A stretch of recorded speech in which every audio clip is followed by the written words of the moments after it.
नमस्कार दोस्तों, एक बार आप सबका फिर से बहुत बहुत स्वागत है आप सभी के अपने YouTube चैनल डियर गुरुजी पर। तो गाइस, जैसा कि आप सभी को पता है, डेली यहाँ पर कितने बजे भाई, सुबह 7 बजे आप सभी की जो क्लास है वो होती है। तो यहाँ पर जितने लोग पहली बार जुड़ रहे हैं, फटाफट यार चैनल को सब्सक्राइब कर लो, क्योंकि डेली आप सभी के लिए बीएड की तैयारी करवा ही रहा हूँ। साथ ही साथ ये हमारा ऐप है, देख सकते हैं, डियर गुरुजी ऐप है, प्ले स्टोर पर मिल जाएगा। ठीक है, प्ले स्टोर पर मिल जाएगा, इसको डाउनलोड करो और इसको ओपन करो। 5000 से ज़्यादा यहाँ पर देख सकते हैं डाउनलोड हो चुके हैं।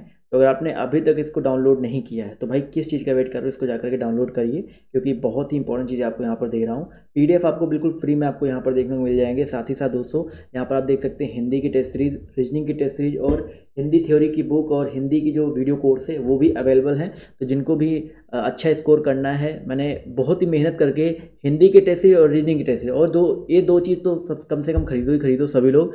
हिंदी की टेस्ट सीरीज और रीजनिंग टेस्ट सीरीज मैं बहुत मेहनत करके इसको बनाया हूँ। 1200 प्लस क्वेश्चन मैंने वहाँ पर डाले हैं। और ये ऐसा कोई टेस्ट नहीं कि क्वेश्चन देखो आंसर दो, क्वेश्चन दो आंसर दो, आपका टाइमर चलता रहेगा। टाइमर के साथ साथ जो है आप लोग बाद में इसका सॉल्यूशन देख सकते हो, पूरा डिटेल में सॉल्यूशन देख सकते हो। तो बहुत सारी चीज़ें मैंने यहाँ पर ऐड कर रखी हैं।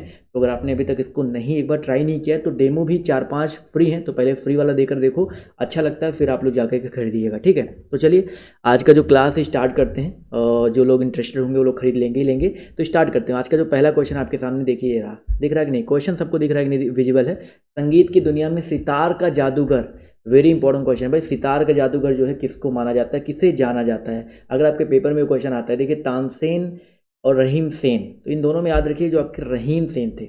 ऑप्शन नंबर जो इसका सी दिया गया है, रहीम सेन यहाँ पर बिल्कुल करेक्ट हो जाएगा। रहीम सेन जो था आपके सितार के जादूगर माने जाते हैं, इसको याद रखिएगा, वेरी वेरी इंपॉर्टेंट पॉइंट है, बहुत ज़्यादा इंपॉर्टेंट क्वेश्चन है आपका। अगला क्वेश्चन देखिए आपसे यहाँ पर क्या बोला गया है, लीला सैमसन का जो संबंध है आपका किस शास्त्रीय नृत्य शैली से है? चलो भाई एक हिंट मैं आपको देता हूँ, लीला सैमसन के बारे में आपसे पूछा गया है। आवाज़ क्लियर आ रही है सभी को ना? थोड़ी सी धीमे आवाज़ आ सकती है क्योंकि माइक जो है थोड़ा सा जो लैपल माइक है ना वो टूट गया है, तो अभी एक काम चलाओ माइक से काम चला रहा हूँ। लेकिन आप लोग बताइए था जी, लीला सैमसन, हिंट देता हूँ भाई, तमिलनाडु का वो शास्त्रीय नृत्य है। चलिए मैंने आपको हिंट दे दिया तमिलनाडु का, अभी जवाब देते हुए चलिएगा। तो भरतनाट्यम बिल्कुल सही जवाब है। तमिलनाडु नाम सुनते ही यहाँ पर जवाब बिल्कुल सही आ रहा था, भरतनाट्यम। जितने लोग जवाब दे रहे हैं ऑप्शन नंबर ए, जितने भी साथी जवाब दे रहे हैं वो लोग यहाँ पर बिल्कुल करेक्ट हो जाएंगे। अगला यहाँ पर देखिए कुछ और भी ऑप्शन दिए गए हैं, इनको भी देख लेते हैं भाई। यार मतलब भागना नहीं, हमको भाग दौड़ नहीं करना है, हमको चीज़ों को समझते हुए चलना है। ठीक है, और क्वेश्चन वहाँ से क्या बन सकते हैं वो चीज़ जानते हुए चलना है, और कहाँ कहाँ से क्वेश्चन बन सकते हैं जो पेपर में आपके आ सकते हैं, वो चीज़ मैं आपको यहाँ पर वो देने का प्रयास कर रहा हूँ। ठीक है, अगर मान लीजिए आपके सामने लीला सैमसन, अगर मान लीजिए लीला सैमसन आपके पेपर में नहीं आता है, लेकिन आपके पेपर में ये जरूर आ सकता है कि भरतनाट्यम कहाँ का नृत्य है, तो तमिलनाडु का है। कथकली कहाँ का नृत्य है? केरला का है, इसको याद रखिए, कहाँ का है भाई? केरला का है। ओडिसी नाम से क्लियर भाई, उड़ीसा का है। कुचिपुड़ी की अगर हम बात करते हैं भाई, कुचिपुड़ी कहाँ का है? आंध्र प्रदेश का है, एपी का है। ये सब चीज़ें मैं आपको ऑलरेडी पढ़ा चुका हूँ, और ये सारे के सारे आपके शास्त्रीय नृत्य की श्रेणी में आते हैं। इसको भी याद रखिए, कौन सी श्रेणी में आएंगे? आपके शास्त्रीय नृत्य की श्रेणी में आते हैं। अगला क्वेश्चन देखिए आपसे यहाँ पर क्या बोला गया है, ध्यान से देखिएगा और सभी लोग जवाब देने का प्रयास कीजिएगा। अर्पण लोक कला शैली का संबंध जो है किस भारतीय राज्य से? अब देखिए यहाँ पर लोक कला शैली है, कैसा भाई? अर्पण के बारे में बोला गया है। सभी लोग यहाँ पर जवाब जो है देते हुए चलिएगा। देखिए भाई, अर्पण है गुजरात, महाराष्ट्र, बिहार या पश्चिम बंगाल। ये क्वेश्चन शायद पहली बार आप सभी को यहाँ पर मिल रहे होंगे, तो इसका जो करेक्ट आंसर आपका हो जाएगा दोस्तों बिहार। इसको याद रख लीजिएगा। ठीक है, सभी लोग यहाँ पर कमेंट करते हुए चलो भाई, जितने लोग यहाँ पर जुड़ रहे हैं कमेंट जो है करते हुए चलिएगा। बिहार बिहार, काफ़ी लोग के जवाब इधर उधर आ रहे थे, लेकिन जैसे मैंने बिहार दिया, बिहार जबकि सबके जवाब यहाँ पर आने शुरू हो गए, तो ऑप्शन नंबर जो इसका डी दिया गया है यहाँ पर, ये बिल्कुल करेक्ट हो जाएगा। अगला क्वेश्चन देखिए आपसे यहाँ पर क्या बोला गया, ध्यान से देखिएगा कि उमाकांत और रमाकांत गुंडेचा बंधु जो हैं आपके क्या हैं। देखिए भाई, अब यहाँ पर उमाकांत और रमाकांत गुंडेचा ये दो भाई थे, ये बेसिकली क्या हैं? सरोज संगीतज्ञ हैं, कथक नर्तक हैं, तो वादक हैं। तो भाई ये ना तो नर्तक है ना तो ये वादक हैं, ये बेसिकली आपके एक गायक हैं। कैसे गायक है? ध्रुपद गायक है, इनको याद रखिएगा। क्या गायक है भाई? ध्रुपद गायक है। इनको नोट डाउन कर लीजिएगा, इंपॉर्टेंट के रूप में इसको स्टार बना लीजिएगा। इंपॉर्टेंट क्वेश्चन आपके पेपर में यहाँ से क्वेश्चन बन सकता है। ठीक है, कमेंट करते हुए चलो सभी लोग, आपकी जो भी डाउट हो। और हाँ, डेली मैं आप सभी को एक होमवर्क देता हूँ, आज का होमवर्क मैं अभी दे रहा हूँ। देखो ये जो मेन कमेंट बॉक्स है, इसमें लाइव वाले कमेंट बॉक्स में नहीं कमेंट करना, जो आपका एक मेन कमेंट बॉक्स होता है वहाँ पर आपको कमेंट करना है हाथी गुम्फा। ये क्वेश्चन मैं आपको पहले करा चुका हूँ। हाथी गुम्फा ये जो है आपका किस राज्य में अवस्थित है? बिहार, राजस्थान, उड़ीसा या आपका एमपी, किस में अवस्थित है हाथी गुम्फा? ये आपको मेन कमेंट बॉक्स में कमेंट करके बताना है, और मैं जो है इसका जवाब कल वाले वीडियो में जरूर दूंगा। ठीक, कल वाले वीडियो में क्वेश्चन ही आपका आ जाएगा ये वाला। अगला क्वेश्चन देखिए आपसे यहाँ पर क्या बोला गया है, मुंह से बजाया जाने वाला वाद्य यंत्र निम्नलिखित में से कौन सा है? मुंह से बजाया जाने वाला, देखो एक तारा देखिए हाथ से बजता है, वो कुछ सितार जैसा होता है। नौबत, तासा, इन सब में कोई भी आपका मुंह से बजाया वाला यंत्र नहीं है। ये अलगोजा जो होता है, देखिए अलगोजा की अगर हम बात करते हैं, अलगोजा जो है बेसिकली आपका एक मुंह से बजाया जाने वाला यंत्र है। ये कुछ बांसुरी जैसा, मैं आपको एक बार देखता हूँ, मैंने एक बार इसको सर्च किया था। देखिए ये होता है, दिख रहा है ना आप सभी को? ये होता है थोड़ा सा आपका, ये जो आपका दिया गया है ये आपका होता है अलगेजा, अलगोजा जिसको बोलते हैं हम लोग। ये मुंह से बजाया जाता है, आप सभी को दिख रहा है ना, विजिबल है ना? चलिए अच्छी बात है। अगले क्वेश्चन पे आते हैं। आपसे यहाँ पर देखिए क्या पूछा गया है। अगला क्वेश्चन देखिए आपसे यहाँ पर क्या बोला गया है, ध्यान से देखिएगा। उमा की तपस्या, शिव पार्वती, वसंत प्रणाम, ये सारे के सारे क्या है? चित्र हैं। देखिए ये जो नाम दिया गया है, उमा की तपस्या, शिव पार्वती, बसंत प्रणाम, ये सारे के सारे चित्र हैं। और आपसे यहाँ पर पूछा ये गया है कि ये जो चित्र हैं किस प्रतिभाशाली चित्रकार की उत्कृष्ट कृतियाँ हैं? किस प्रतिभाशाली चित्रकार की उत्कृष्ट कृतियां हैं? तो भैया याद रखिएगा Nandlal Bose, very very important point है, नंदलाल बोस यहाँ पर याद रखिएगा। ऑप्शन नंबर जो इसका ए दिया गया है यहाँ पर बिल्कुल करेक्ट हो जाएगा। क्लियर है? यहाँ तक सबको क्वेश्चन क्लियर हो गया? कोई डाउट हो, कोई दिक्कत हो तो आप लोग जो है कॉमेंट करके जरूर पूछिएगा। आप सभी को यहाँ पर जवाब जो है देते हुए मैं चलता रहूँगा। चलिए आते हैं अगले क्वेश्चन की तरफ। तो अगला क्वेश्चन देखिए आपसे यहाँ पर क्या पूछा गया, ध्यान से देखिएगा और सभी लोग जवाब देने का प्रयास कीजिएगा कि भाई शिंतो धर्म किसके अनुयायी थे? इसका जवाब दीजिए भाई। शिंतो धर्म, ये जो शिंतो धर्म था चाइना की साइड का था, तो यहाँ पर थोड़ा सा उसके हिसाब से जवाब देते हुए चलिएगा। शिंतो धर्म जो है किसके अनुयायियों का धर्म है? तो कुंग फू सू। ये नॉट सो इम्पोर्टेंट, आपके एग्जाम के लिए उतना ज़्यादा इंपॉर्टेंट नहीं है, बट अगर आपके पेपर में शिंतो धर्म आ जाता है तो ये चीज़ याद रखिएगा, ये धर्म जो है किसके अनुयायियों का धर्म है? तो याद रखिए कुंग फू सू। ऑप्शन नंबर जो इसका बी दिया गया है यहाँ पर, ये बिल्कुल करेक्ट हो जाएगा। एक मिनट रुक जाइए, सभी लोग यहाँ पर जो जुड़े हुए हैं ना कमेंट करके जवाब जो है देते हुए चलिएगा, क्योंकि बहुत ज़्यादा इंपॉर्टेंट क्वेश्चन है। चलिए बहुत ही अच्छी बात है। अगला क्वेश्चन देखिए आपसे यहाँ पर क्या बोला गया है, ध्यान से देखिएगा, एक मिनट रुक जाइए। क्वेश्चन नंबर हम बात करते हैं गायत्री मंत्र। भाई ये चारों वेदों के बारे में आपको ऑलरेडी बता रखा हूँ, चारों वेदों के बारे में आपको ऑलरेडी पढ़ा चुका हूँ। ये गायत्री मंत्र जो है किससे उद्धृत है? तो भैया गायत्री मंत्र आपके पेपर में बहुत आता है।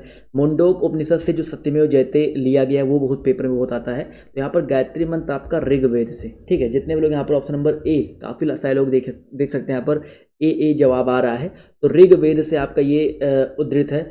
यजुर्वेद में गद्य पद्य दोनों सम्मिलित होते हैं, सबको पता है। सामवेद संगीत का जनक माना जाता है।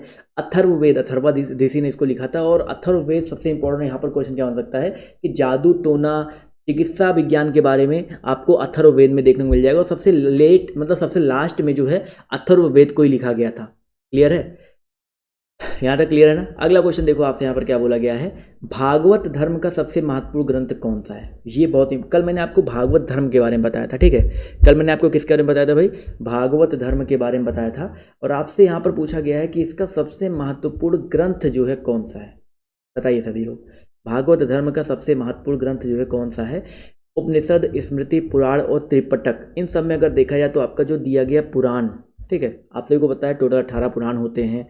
और विष्णु पुराण, मत्स्य पुराण, ऐसे ऐसे करके आपके 18 पुराण होते हैं। सबसे बड़ा पुराण के बारे में पेपर में आ सकता है, सबसे पुराना पुराण के बारे में पेपर में आ सकता है। काफ़ी सारी चीज़ें पुराण से आ जो सकती हैं, मैं आपको ऑलरेडी पढ़ा चुका हूँ, ठीक है। तो अगर आपने पुराण वाला वीडियो नहीं देखा है तो देख लीजिएगा। और मैं एक काम करूँगा ना कि जितने भी और ये इस वाले सीरीज में मैंने जितने वीडियोस ऐड कर रखे हैं, मैंने लगभग ये 19वां 20वां पार्ट आप देख रहे हो, उनका एक प्लेलिस्ट बना दूंगा जिससे आप लोग उसको देख सको। अगला क्वेश्चन देखिए आपसे यहाँ पर क्या बोला गया है, लोकायत दर्शन के प्रतिपादक कौन है? बहुत ही ज़्यादा इंपॉर्टेंट। कपिल के बारे में, रामानुज के बारे में आपको ऑलरेडी बता रखा हूँ किस किस धर्म के संपादक हैं, प्रतिपादक हैं। अब आपसे यहाँ पर पूछा गया है लोकायत दर्शन के प्रतिपादक कौन है? तो चारवाक, बहुत ही देख सकते हैं यहाँ पर काफ़ी लोग जवाब दे रहे हैं। चारवाक जितने लोग जवाब दे रहे हैं वो लोग यहाँ पर बिल्कुल करेक्ट हो जाएंगे, ठीक है। ऑप्शन नंबर जो इसका सी दिया गया चारवाक, यहाँ पर बिल्कुल करेक्ट हो जाएगा। अगला क्वेश्चन देखो आपसे यहाँ पर क्या बोला गया है, क्लियर है? समझ में आ रहा है? बहुत तेज़ी से तो नहीं भाग रहा हूँ ना, कभी कभी होता है कि मैं बहुत तेज़ी से भागने लगता हूँ जब थोड़े आसान क्वेश्चन होते हैं, तो उसके लिए भाई माफ़ी चाहूँगा। बट आप लोग को समझ में आ रहा है ना, नोट डाउन करते हुए चल रहे हो ना। वीडियो को 1-2 बार देखोगे तो जितने क्वेश्चन यहाँ पर करवाए जा रहे हैं सब कुछ आपको तैयार हो जाएगा, सब कुछ आपको रट जाएगा। उसके लिए बिल्कुल परेशान आप लोग मत होइए। अगला क्वेश्चन देखिए आपसे यहाँ पर क्या बोला गया कि भोगाली बिहू किस राज्य का प्रमुख त्यौहार है? कौन सा भाई? भोगाली बिहू। देखते हैं कितने लोग यहाँ पर जवाब देते हैं। क्वेश्चन में आपके यहाँ पर देखिए दिया गया 36, पंजाब, झारखंड। देखो जब भी बिहू आ जाता है बिहू अगर आपके पेपर में आ जाए तो बिहू उसके आगे भोगाली लगा दो, और भी 2-3 तरीके के बिहू होते हैं, लेकिन ये सारे के सारे कौन से राज्य में मनाए जाते हैं ये बताइएगा। ये आपके असम में होते हैं। कहाँ पे होते हैं भाई? आपके असम में होते हैं। बिल्कुल सही बात है। जितने लोग यहाँ पर असम जवाब दे रहे हैं वो लोग यहाँ पर बिल्कुल करेक्ट हो जाएंगे। ऑप्शन नंबर जो इसका डी दिया गया है यहाँ पर, ये बिल्कुल करेक्ट हो जाएगा। क्लियर है सभी को? चलिए क्लियर है तो अगले क्वेश्चन की तरफ बढ़ते हैं ना। तो अगला क्वेश्चन देखिए आपसे यहाँ पर क्या बोला गया है कि कोणार्क का काला पैगोडा किस देवता को समर्पित है। क्वेश्चन में आपको यहाँ पर देखिए 37 दिया गया है। कोणार्क का जो काला पैगोडा है वो आपका किस देवता को समर्पित किया गया है? जगन्नाथ जी को। तो काला पैगोडा, अभी मैं आपको एक हिंट देता हूँ कि काला पैगोडा को ही जो है कोणार्क का सूर्य मंदिर, जो कोणार्क का सूर्य मंदिर है उसी को काला पैगोडा बोला जाता है। अब तो क्लियर हो गया ना मैंने क्या बोला भाई? कोणार्क के सूर्य मंदिर को ही काला पैगोडा बोलते हैं। तो भैया किस देवता को समर्पित है? अभी आप लोग जवाब दे सकते हैं नहीं दे सकते हैं? अभी जवाब देखिए यहाँ पर बिल्कुल सही आ रहा है, सूर्य मंदिर। बिल्कुल सही बात है। कोणार्क का जो काला पैगोडा है वो आपका सूर्य मंदिर को समर्पित है। काफ़ी लोग के जवाब देखिए यहाँ पर सी आ रहे हैं, बहुत ही अच्छी बात है। अगला क्वेश्चन देखिए आपसे यहाँ पर क्या पूछा गया है, इसका जवाब दीजिए। हम्पी का, अभी मैंने आपसे एक क्वेश्चन पूछा था हम्पी के बारे में बताया कि कर्नाटका में अवस्थित है, और कर्नाटका में अवस्थित है। तो यहाँ पर ये पूछा गया है कि विट्ठल स्वामी मंदिर का निर्माण किसने करवाया था। एक हिंट देता हूँ कि विजयनगर साम्राज्य के बहुत ही प्रतापी राजा थे जिन्होंने इस मंदिर का निर्माण करवाया था, और विजयनगर साम्राज्य की राजधानी पहले हम्पी थी, सभी को पता है। तो यहाँ पर याद रखिएगा कृष्णदेव राय। बहुत ही अच्छी बात है, मान सकते हैं थोड़ा सा मैंने हिंट दे दिया, काफ़ी लोग को उसके बारे में पता रहा होगा तो जवाब बिल्कुल सही दिया है। बट यहाँ पर कृष्णदेव राय याद रखिएगा, विट्ठल स्वामी मंदिर का निर्माण इन्होंने करवाया था, और ये कहाँ पे अवस्थित है? हम्पी में अवस्थित है। इसको याद रखिएगा, ठीक है। आवाज़ थोड़ी सी स्लो आ सकती है, मैं मान सकता हूँ। 1-2 दिन थोड़ा सा एडजस्ट करो, माइक चेंज कर दूंगा तो आवाज़ भी बिल्कुल क्लियर आएगी। अगला क्वेश्चन देखिए आपसे यहाँ पर क्या बोला गया है। दक्षिण भारत का पर्वतीय सैरगाह, देखो भाई यहाँ पर अगर यहाँ तक के बारे में आपको नहीं पता कि उद्गम मंडल किसको बोलते हैं, नहीं पता होगा, कोई बात नहीं, कोई दिक्कत वाली बात नहीं है। लेकिन ऊटी राज्य तो पता है ना, ऊटी कहाँ पे अवस्थित है। कई बार आपके पेपर में एक क्वेश्चन को इस तरह से घुमा के पूछता है कि दक्षिण भारत का पर्वतीय सैरगाह बोले तो आपका उद्गम मंडल, ये किसको बोला जाता है? तो ऊटी राज्य को बोला जाता है। ये भी आपके पेपर में कई बार आपका इस तरीके से घुमा के पूछा जा चुका है कि दक्षिण भारत का जो पर्वतीय सैरगाह यानी कि जो उद्गम मंडल है उसको ऊटी बोलते हैं। और ऊटी जो है आपका कहाँ पे अवस्थित, सबको पता है ऊटी एक हिल स्टेशन है, काफ़ी अच्छा प्लेस है, तमिलनाडु में अवस्थित है। तो इसको याद रखिएगा, तमिलनाडु। जितने लोग यहाँ पर ऑप्शन नंबर बी जवाब दे रहे हैं वो लोग यहाँ पर बिल्कुल करेक्ट हो जाएंगे। कर्नाटक बेंगलुरु में है, मतलब कर्नाटक की राजधानी बेंगलुरु है, तमिलनाडु की चेन्नई है, आंध्र प्रदेश की मैं आपको बता ही चुका हूँ, केरल। अगला क्वेश्चन देखो आपसे यहाँ पर क्या बोला गया है। भारतीय युद्ध स्मारक का पुरातत्व संग्रहालय कहाँ पे स्थित है? बहुत ही आसान क्वेश्चन है, ये रिपीटेड क्वेश्चन है, ठीक है। ये रिपीटेड क्वेश्चन है, ये क्वेश्चन मैं आपको ऑलरेडी करवा चुका हूँ, शायद कल या परसों मैंने करवाया था, इसलिए मुझे याद आ रहा है, साफ साफ याद आ रहा है कि भारतीय युद्ध स्मारक का पुरातत्व संग्रहालय आपका न्यू दिल्ली, कहाँ पे अवस्थित है? न्यू दिल्ली, भारत की जो राजधानी है न्यू दिल्ली, यहाँ पर अवस्थित है। तो ऑप्शन नंबर डी जितने भी लोग जवाब दे रहे हैं वो लोग यहाँ पर बिल्कुल करेक्ट हो जाएंगे। क्लियर है? यस और नो? ये क्वेश्चन सबको क्लियर हो गया ना? क्वेश्चन क्लियर रहना चाहिए बस, और कोई दिक्कत नहीं होना चाहिए आप सभी को। अगला क्वेश्चन देखिए आपसे क्या बोला गया है। पशुपतिनाथ मंदिर कहाँ पे अवस्थित है? चलो भाई एक हिंट देता हूँ भाई, नेपाल की राजधानी में अवस्थित है। अब तो जवाब दे सकते हो, पशुपतिनाथ मंदिर कहाँ पे स्थित है?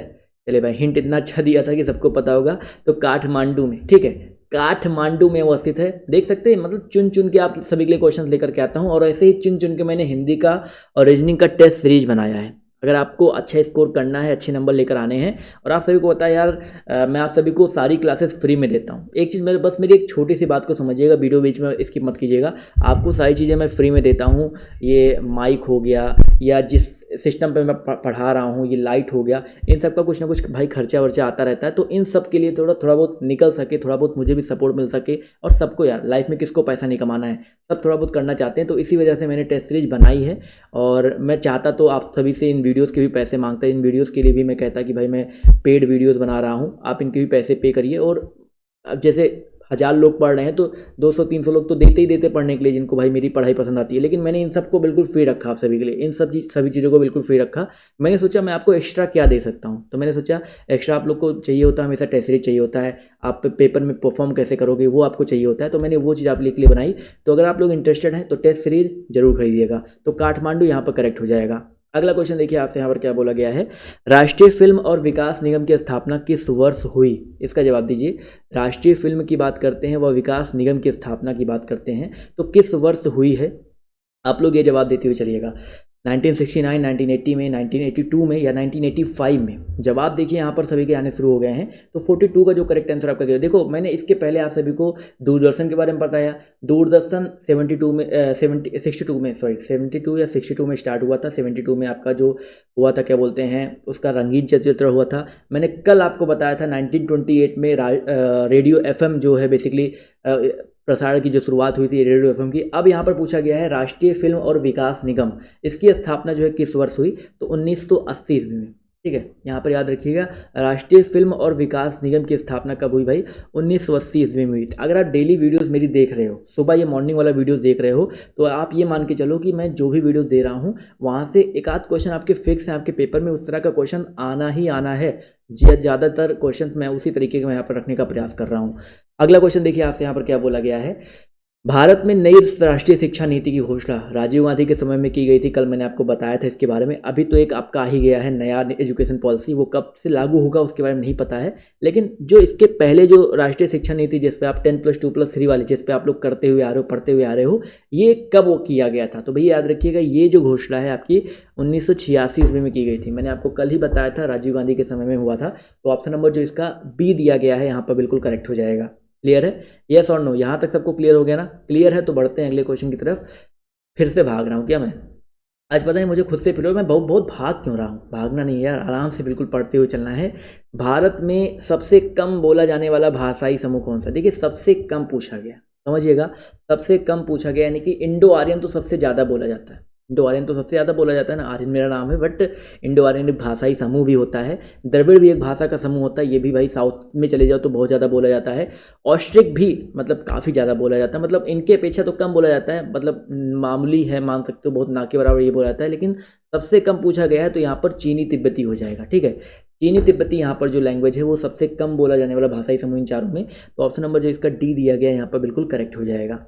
चलिए अगला क्वेश्चन देखिए आपसे यहाँ पर क्या बोला गया कि अशोक ने किस लिपि का प्रयोग राष्ट्रीय लिपि के रूप में किया? इसका जवाब दीजिए। अशोक ने किस लिपि का प्रयोग जो है किसके रूप में भाई? राष्ट्रीय लिपि के रूप में प्रयोग किया था। ब्राह्मी, ग्रीक, खरोष्टी या अरमाइक? बताइए सर जी।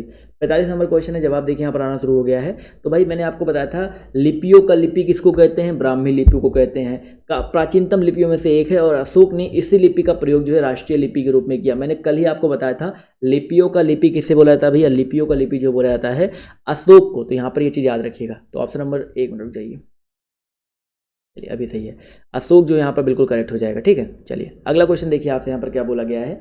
इस क्वेश्चन को देखिए और सभी लोग जवाब दीजिए। पैगंबर मोहम्मद का जन्म कब हुआ था? बताइए सभी लोग। 46, आसान क्वेश्चन है, जवाब देखिए यहाँ पर आना शुरू हो गया। काफ़ी लोग जवाब देते चलेंगे भाई। पैगंबर मोहम्मद के बारे में पूछा गया, इनका जन्म जो है आपका बेसिकली कब हुआ था? 570, 622, 642 या 670? तो यहाँ पर मैंने आपको ऑलरेडी पढ़ा रखा है, मुस्लिम धर्म के संस्थापक कह सकते हैं इनको। तो इनका जो जन्म हुआ था आपका 570 ईस्वी में हुआ था। तो ऑप्शन नंबर जो इसका ए दिया गया है यहाँ पर ये बिल्कुल करेक्ट हो जाएगा।